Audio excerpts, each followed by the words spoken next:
Every October, Mira waited for this day, their wedding anniversary.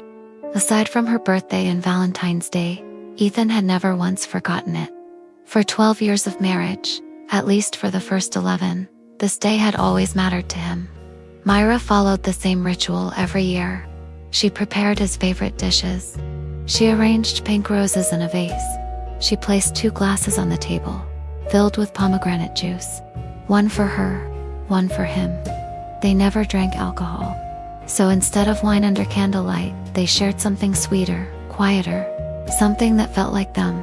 Ethan always found a way to surprise her. A small gesture, a thoughtful detail, something that made her heart lift. Mira often thought she was lucky to have a husband who was gentle, attentive, and full of care. It was only in the past few months that something began to feel different. The first time Mira heard the rumor that Ethan had grown close to an intern, she didn't think much of it.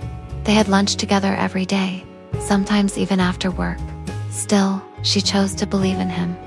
A man as warm and kind as Ethan, she told herself, was probably just being considerate, looking out for someone younger, offering guidance, the way a family member would.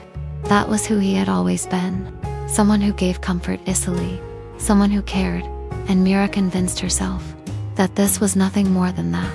Mira tried to shut out every dark thought that crept into her mind. Who could possibly know him better than she did?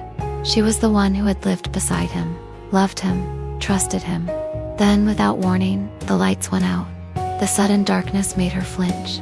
A power outage, seriously. She thought to herself as she felt her way through the room, moving toward the window. But when she looked outside, there was nothing. No streetlights, no glow from neighboring houses. Only darkness. Not a single trace of light anywhere. What was going on? Had the entire city gone dark at once? Bangkok, all of it. Mira's heart began to race. The silence around her was suffocating, so complete it made her chest tighten. She whispered a silent prayer, hoping her husband would come home soon. She hated being alone like this, alone in the dark. Then she heard it. Slow footsteps, soft, dragging slightly. Mira froze, holding her breath. The sound crept closer, step by step, until it felt like someone was already inside the room. Was it Ethan? And if it wasn't, then who was it? The thought sent a chill through her spine. Mira moved quietly, slipping behind the kitchen counter, trying not to make a sound. What should she do? What if it was a criminal, taking advantage of the blackout? Her body trembled at the thought, but Ethan loved surprising her. He did it all the time. Maybe it was him. Then a sound broke the silence. Clack. Something hit the floor. It didn't sound deliberate. It sounded careless, as if whoever had entered wasn't familiar with the room at all. That's when Mira's fear deepened. Slowly, she lowered herself to the floor. Her knees touched the cold surface as she began to crawl, reaching out in the darkness. She searched for anything she could use to protect herself. If this moment turned dangerous, her hand found the mop. She gripped the handle tightly, knuckles turning white.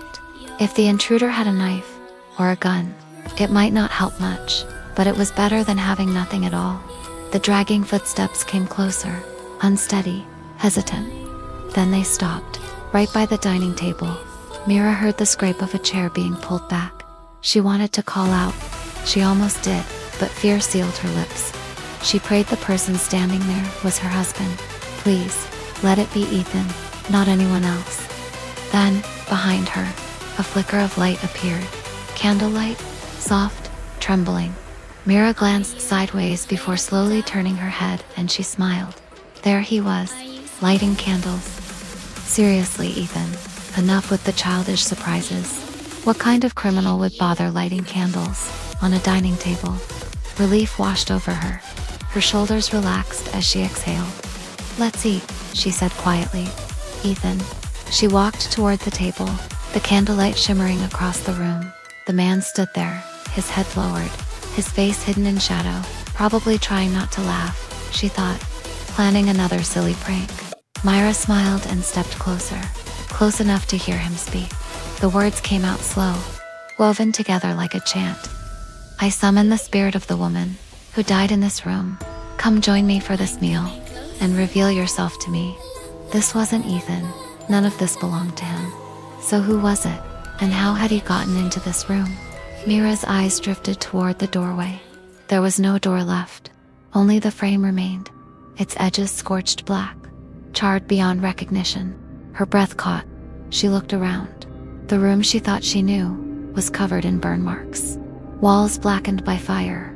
Furniture reduced to brittle remains. Objects twisted and dark, like lifeless stumps after a blaze. Debris was everywhere.